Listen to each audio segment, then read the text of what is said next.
The Nvidia Shield TV and Pro version are still two of the most powerful streaming and retro gaming systems, despite them being released back in 2019. 5 years of ownership, and there are still a ton of features that common users like yourself forget to utilize. Let's go over some of the top features that will make your Nvidia Shield run faster and unlock some of its hidden potential. I make weekly videos helping users like you save money on streaming services and learn how to optimize their device.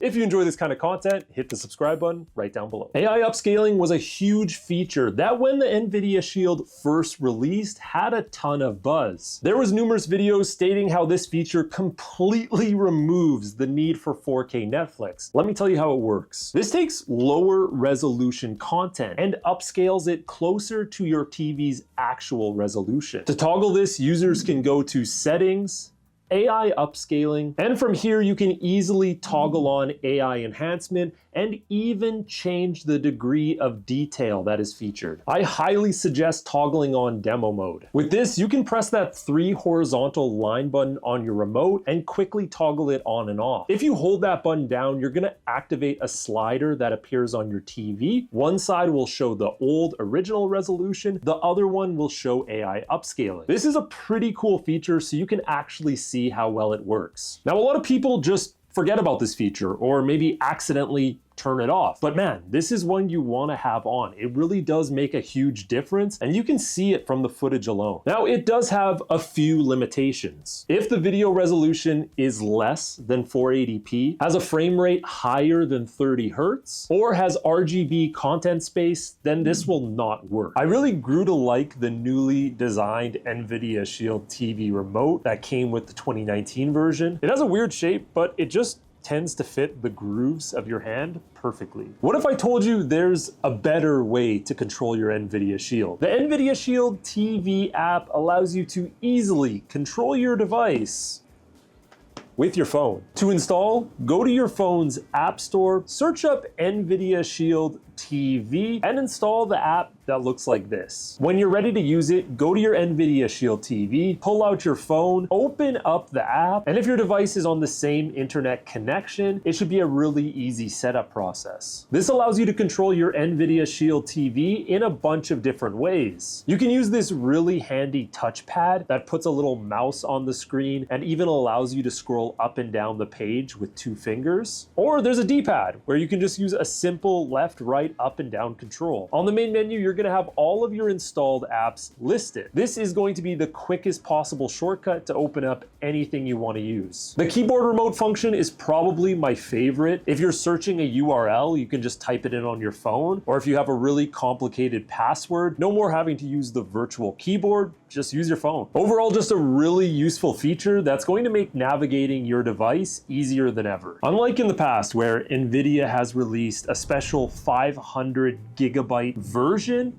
this isn't the new case with the 2019 models. Instead, you're relying on 8 gigabytes total. And after you account for the operating system and a few apps, you really only get 4 to 5. This can be an issue. As you get lower in storage, your device will start to run slower. Luckily, Nvidia gives you a simple option to expand your storage, either using a micro SD or a USB drive. I went ahead and purchased the SanDisk Ultra 256 gigabyte micro SD card. I have the link to this and all the other accessories I suggest for your Shield listed down below in the description. Go to Settings, Device Preferences, and finally Storage. Now take your micro SD card out of the packaging and you'll see a little slot on your Nvidia Shield tube version. Just go ahead and press your micro SD into there and you'll feel it push into place. Now under storage, you'll see it listed as removable, but we want this to be internal and permanent. Select your SD card, press format, and let it begin. This process only takes a few minutes, but when it's done, just like that, you have more internal storage. You'll now see it listed right under your device's internal storage. Especially if you're someone that loves to load up a ton of retro games,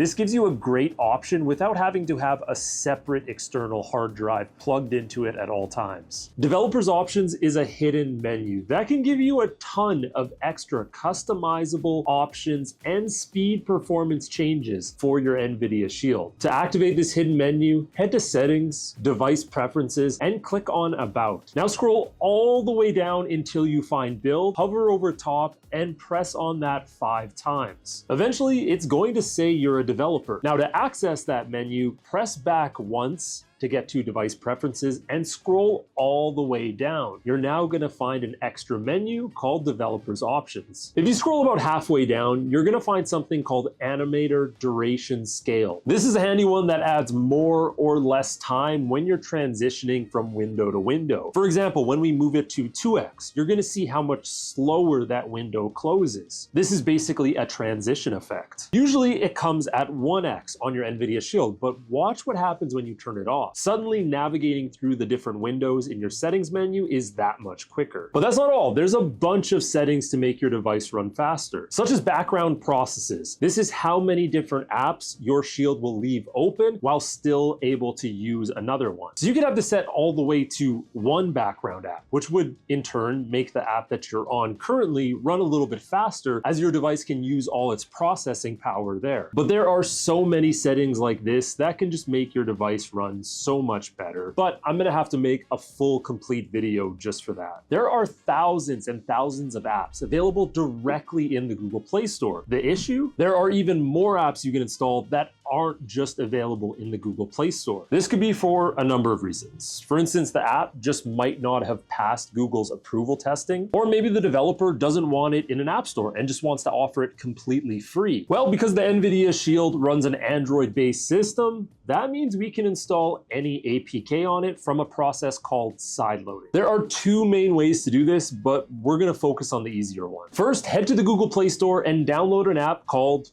Downloader. This is basically just a web browser that automatically prompts installs as soon as an APK file is downloaded. This will basically save you one extra step than if you used any other browser. Now open up Downloader and you can immediately search for any website, but we need to find APK files. These are basically Android install files, but I want to remind you that yes, these can include viruses, so you do have to be careful on the source you get them from. One trusted source would be my site, upgradeguy.com/downloads. Now once you find an APK you're interested in, click on it and watch as Downloader automatically starts to download the file. And once it's downloaded, it will automatically prompt the install, allowing you to quickly get the app. You may get a pop-up saying you have to allow unknown installs. Just click Settings, check off Downloader, and you're good to go. Another method would be to put a bunch of APK files on a little USB drive, plug it into your Nvidia Shield, and use something like File Browser to quickly install them. This just opened up a million new possibilities for your device. Those basic settings on your Nvidia Shield TV can make a major difference with everyday performance. So I wanted to spend a little time going over my top settings I suggest either turning off or adjusting. First, if you go into System, you're gonna find something called processor mode. Now this is basically how powerful your device is going to run. Now there is an option between max performance and the original optimized. I have always kept mine on max performance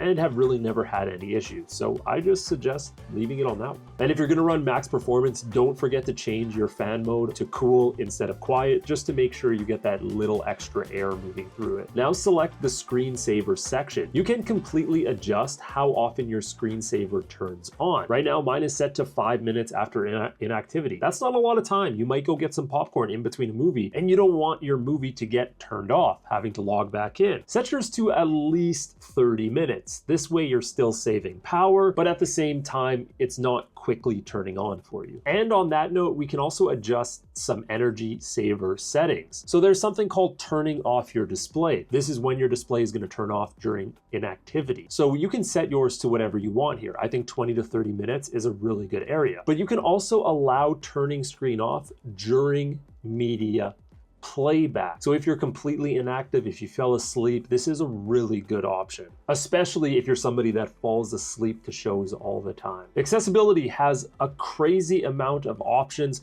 for both captions, different text you can use, different language, different sizes. All these settings can be completely adjusted. You can even change the language as well. Turn on display to see all the different colors and different changes you can make to your text, including opacity, your edge type, if you want to create a little bit of a look, and then also the color. So if you're colorblind, this is also a really good way to adjust it. Thank you guys for watching. If you enjoyed this video, make sure you hit the subscribe button right down below. I'll see you in the next one.